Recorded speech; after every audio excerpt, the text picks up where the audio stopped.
I'm Adele, and I would like to introduce the legal concept voluntary non-fit injury with all of you.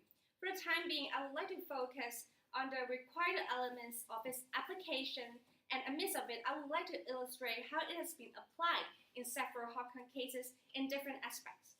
Okay, first of all, voluntary non-fit injury, which seems like a very difficult Latin maxim. But actually, what does it mean? To put it simply, it refers to a willing person, injury is not done, or voluntary assumption of risk. As a common law doctrine, it states that if someone willingly places themselves in a position where knowing that some degree of harm may result, they are not able to bring a claim against the other party in tort. For example, a judo player consents to being hit in Olympic Games, and the injuries that might be expected from being hit, but he doesn't consent to his opponent striking him with a metal pipe or punching him outside the usual terms of judo. Moreover, we should be note that in contract and contributory negligence, voluntary is a full defense.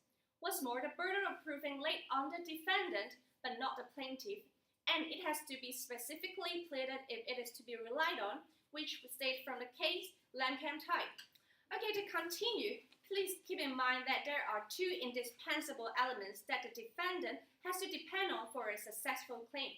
To start with, the claimant was fully aware of the risks involved, including both the nature and extent of the risk. The issue at concern is the subjective state of mind of the plaintiff. Secondly, the claimant expressly by his statement or impliedly by his action consent to waive all claims of damage. From the authority case Nakoshi, Lord Denning had briefly pointed out that knowledge of the risk of injury is not enough. Nothing will suffice when there is short of an agreement to waive all claims for negligence. There might be a rare successful case worth mentioning, which is the Morris case, which the plaintiff had been drinking with the defendant all night long and gone to the plane which was driven by the defendant, which the plaintiff agreed to take the defendant's flight, has effectively waived his right to claim damage. It somehow echoes to the Lord Asquith word in Dunn. When it comes to the court inferring the plaintiff's conduct, isn't that the plaintiff went on a plane driven by a heavy drinker, similar to intermeddling with an unexploded bomb or walking on the edge of an unfancied cliff as a result? The defense is successful even without any communication. Furthermore, the consent must be made free and voluntary. In other words, it is not brought upon duress. The case Morris would be a perfect illustration of this point, since there was no duress or pressure upon the plaintiff to take the plane. To put forward, if the relationship between the claimant and defendant is such that there is doubt as to whether the consent was truly voluntary, such as the relationship between the workers and employers, the courts are unlikely to find voluntary. The authority case would be Lamcam type, which affirms that the defense of voluntary in employer and employee relationship cases must be applied with extreme caution. The reason for this can be found in the words of Judge Hallett in Meriton case.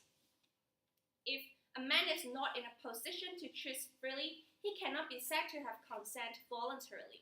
To sum up, as the court often takes a more sympathetic approach to employee and knows that the employees are always under compulsion and pressure to take the duties as ordered, it is reluctant to accept the voluntary claim. Similarly, due to the policy reason, voluntary has rarely been successful in rescuers' case, since the court is inclined to take a more sympathetic approach to the injury of rescuers, and also it is the policy reason to encourage the rescuer's action. The rationale has been applied in Tam Sao Fong, where the plaintiff home care worker was injured when she acted to stop her elderly child from attacking his neighbor with a metal pipe. After we have gone through different categories of cases, though the voluntary has been routinely or frequently pleaded, it has never been successful in personal injuries action in Hong Kong. However, sports might provide an exceptional cases for us. In the case of Tam Kam Hoi, the defense of the voluntary doesn't apply because the court doesn't find that the defendant was negligent in its supervision of the prison inmates. However, it states that under normal circumstances, the participant who willingly engaged in vigorous sport must have impliedly consent to assuming certain risks of injury. However, since from various Hong Kong cases, like Lansing Knock, where the plaintiff engaged in some inherently dangerous sport, like ice skating, the volunteer doesn't apply, since the court would have assumed that the defendant would take every precaution as possible to prevent the students from harm, especially for those beginners or children learners who have less skills when involved in some instinctively dangerous sport. In conclusion, due to its high threshold and difficulty in proving the subjective mind of the victim, which she has the knowledge of the risks and agree on it voluntarily and also of some policy reasons, the defense on volunteer has rarely been successful. This is the end of my presentation. Thank you.